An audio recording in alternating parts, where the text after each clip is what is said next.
विधान परिषदेचे विरोधी पक्षनेते अंबादास दानवेंनी भाजपकडून पक्षप्रवेशाची ऑफर असल्याचा दावा केलाय. मात्र आपण शिवसैनिक असून गद्दारीचा टिळा कपाळावर लावणं योग्य नसल्याची प्रतिक्रिया अंबादास दानवेंनी दिली. महाविकास आघाडीतल्या एक नेत्याकडून आपल्याला भाजपकडून ऑफर असल्याचे दावे गेल्या काही दिवसांपासून केले जात आहेत.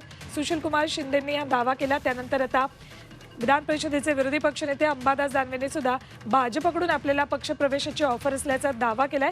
मात्र आपण शिवसैनिक आहोत, गद्दारीचा टिळा कपाळावर लावणं योग्य नाही अशी प्रतिक्रिया दानवेंनी दिली. तसे ऑफर्स काही संभाजीनगरमध्ये कोणाला आहेत का लोकसभेच्या तोंडावरती?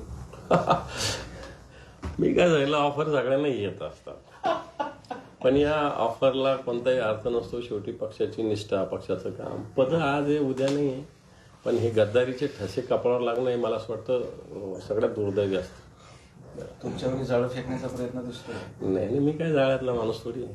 मी बाळासाहेबचा शिवसैनिक कोणाच्या बापाला थोडी ऐकणार आहे.